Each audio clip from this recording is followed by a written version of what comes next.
জনাব রানা হামিদ।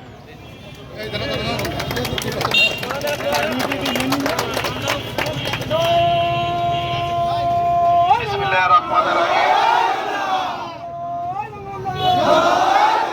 মহেশপুর উপজেলা আওয়ামী লীগ সহ সকল সহযোগী সংগঠন এই মহেশপুর উপজেলা জনতার এক অংশ যারা আজকের এই মানববন্ধন সফল এবং সার্থক করার জন্য উপস্থিত হয়েছেন, সবাইকে ঝিনাইদহ জেলা আওয়ামী স্বেচ্ছাসেবক লীগের পক্ষ থেকে এবং আমার ব্যক্তিগত পক্ষ থেকে কৃতজ্ঞতা ও ধন্যবাদ জ্ঞাপন করছি। সংগ্রামী সাথী ও বন্ধুগণ, আপনারা জানেন ঝিনাইদহ 4 আসনের জাতীয় সংসদ সদস্য জনাব আনারুল আজিম আনারকে ইন্ডিয়ার মাটিতে হত্যা হয়েছে, এমনটি আমরা প্রথম থেকে শুনে আসছি। তো আমরা বিভিন্ন পত্র পত্রিকায় বিভিন্ন মিডিয়ার মাধ্যমে আমরা কিন্তু সেটাই জেনে এসেছিলাম, কিন্তু দুঃখজনক হলেও সত্য, মাঝখান থেকে আমরা দেখলাম সেই তদন্ত ভিন্ন খাতে নিয়ে যাওয়া হয়েছে। মিথ্যা ও ষড়যন্ত্রমূলক ভাবে আমাদের প্রিয় নেতা, আমাদের প্রিয় অভিভাবক, এই ঝিনাইদহ জেলা আওয়ামী লীগের কান্ডারি, যিনি রাজপথ থেকে বেড়ে উঠেছেন, ছাত্রলীগ করেছেন, আজকে আওয়ামী লীগের নেতৃত্ব দিচ্ছেন, সেই প্রিয় নেতাকে মিথ্যা ও ষড়যন্ত্রমূলক ভাবে তাকে এই মামলায় যুক্ত করা হয়েছে। আমরা বলতে চাই, সাইদুল করিম একদিনে জন্ম হয়নি।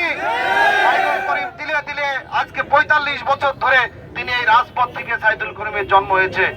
সেই জন্য আমরা বলতে চাই, সাইদুল করিমের বিরুদ্ধে, সাইদুল করিম মিন্টুর বিরুদ্ধে আগেও ষড়যন্ত্র ছিল, আমরা দেখে আসছি। অনেক ষড়যন্ত্রের মধ্য দিয়েই তাকে আজকে এই জেলা আওয়ামী লীগের দুইবার সাধারণ সম্পাদকের দায়িত্ব পালন করছেন।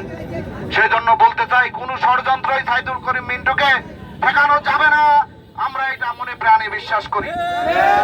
সেই জন্য নেতৃবৃন্দ, আপনারা উজ্জীবিত থাকবেন। আন্দোলন সংগ্রাম যে কোনো সময় ডাক পড়তে পারে, আপনারা সোচ্চার থাকবেন, আপনারা সতর্ক থাকবেন। আমাদের প্রিয় নেতাকে মুক্ত না করে আমরা একটি লোকও ঘরে ফিরবো না। আপনারা জানেন, আমাদের ঝিনাইদহ জেলায় প্রত্যেক দিন আমাদের প্রিয় নেতার জন্য সন্ধ্যার পরে আমাদের বিক্ষোভ মিছিল হয়। আপনারাও চেষ্টা করেন যে আমাদের প্রিয় নেতা যতক্ষণ পর্যন্ত ঘরে না ফিরবে ততক্ষণ পর্যন্ত আপনারা কর্মসূচির মধ্যে থাকেন। প্রয়োজন হইলে বৃহত্তর কর্মসূচি গ্রহণ করবেন আপনারাও, কারণ সাইদুল করিম মিন্টু এই ঝিনাইদহ জেলা আওয়ামী লীগকে বাঁচানোর জন্য সাইদুল করিম মিন্টুর প্রয়োজন। সেই জন্য আপনারা ঐক্যবদ্ধভাবে সবাই, আমাদের প্রিয় নেতা কেমন আপনারাও মিশেছেন, আপনারাও জানেন। সাইদুল করিম মিন্টু এই জঘন্য হত্যাকাণ্ড ঘটাতে পারে না, আমরা তার সাথে মিশে আমরা জানি তার মানসিকতা কেমন। ইতিপূর্বে তার এমন কোনো রেকর্ড নাই। সেই জন্য আমি বলবো ভাই, আপনারা যারা আজকে তদন্ত করছেন, আমাদের ডিবির প্রধান আরুন ভাই আছেন, তার কাছে বলবো যে আপনি সুষ্ঠু তদন্ত করেন, আপনার বিচক্ষণতা দিয়ে তদন্ত করেন। আমাদের প্রিয় নেতা এর সাথে কোনোভাবেই যুক্ত নয়, আমরা সেই বিশ্বাস, সেই আশা নিয়ে আমরা রাজপথে আছি। সংগ্রামী বন্ধুগণ, কথা বাড়াবো না।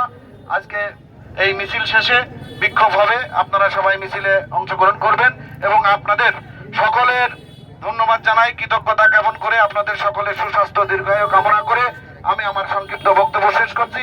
জয় বাংলা, জয় বঙ্গবন্ধু, জয় হোক আপনাদের সকলের। ধন্যবাদ।